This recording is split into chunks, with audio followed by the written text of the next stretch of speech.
Salut, c'est Florian, bienvenue dans cette nouvelle vidéo. Dans cette vidéo, je vais te parler des 5 ETF qui ont eu la meilleure croissance sur cette année, c'est-à-dire de février 2021 à février 2022.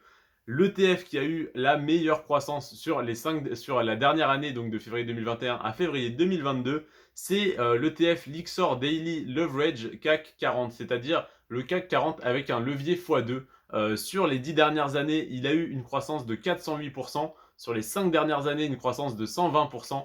Et sur cette année, une croissance de 50%, ce qui est totalement énorme. Si tu avais placé 100 euros, tu aurais 150 euros. Si tu avais placé 100 000 euros, tu aurais 150 000 euros. C'est totalement énorme.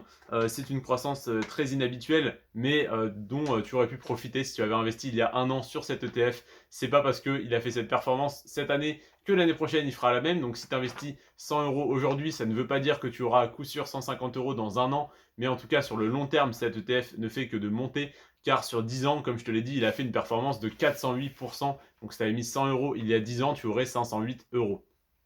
Ensuite, le deuxième meilleur ETF sur du coup la dernière année, c'est l'ETF Lixor Stocks Europe 600 Insurance UCITS ETF ACC. Donc le Lixor Stocks Europe 600 Insurance, c'est un ETF basé sur les 600 plus grosses actions européennes du secteur de la finance et plus particulièrement de l'assurance.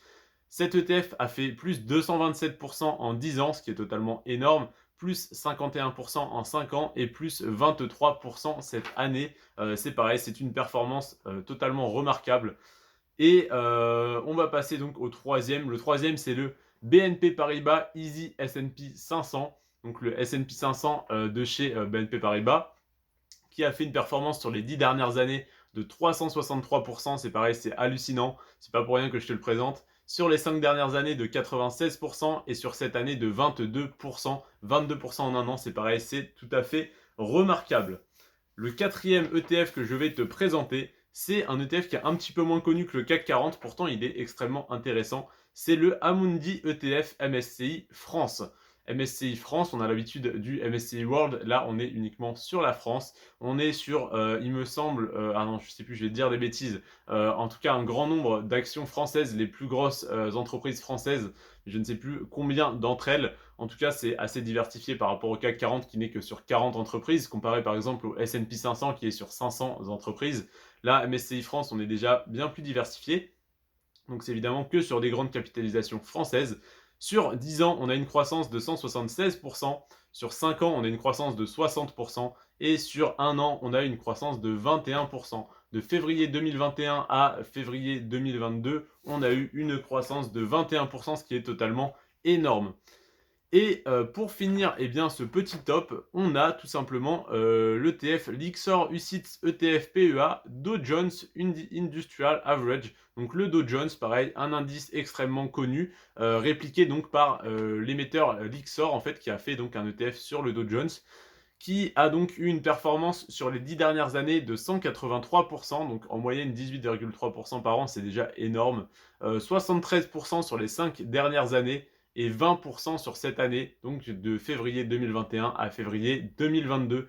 20%. Donc si tu étais diversifié sur ces 5 ETF, tu aurais eu une performance moyenne avoisinant donc les 25% à peu près, principalement dopés grâce au Lixor Daily Leverage CAC 40, donc le CAC 40 avec un levier x2, bien évidemment. Donc tu aurais une performance voilà, aux alentours des 25 à 30%, plus vers 25 d'ailleurs, mais ça aurait pu être déjà très intéressant. Et tu aurais dilué ton risque déjà en étant investi sur des ETF et pas sur des actions individuelles, mais en étant investi sur plusieurs ETF. Ces 5 ETF font partie de mon top 15 en fait des meilleurs ETF pour PEA sur les 10 dernières années. Donc du coup, chacun de ces ETF, j'en ai fait une vidéo dédiée qui est donc dans la playlist, il me semble qu'elle s'appelle PEA 2.ETF, voilà. Donc tu vas sur ma chaîne YouTube, tu vas dans l'onglet playlist, ensuite tu vas dans la playlist PEA 2.ETF et tu as 15 vidéos qui sont, enfin en tout cas tu as au moins 15 vidéos plus ce type de vidéo comme celle-ci, pardon, comme celle-là que je viens de te faire. Donc tu as 15 vidéos, les 15 premières qui seront dans cette playlist, c'est des vidéos sur chaque ETF pardon, analysé individuellement où du coup je rentre plus en détail sur chacun, sur eh bien, par exemple la classe d'actifs, la date de création, la zone géographique, les frais de gestion, etc.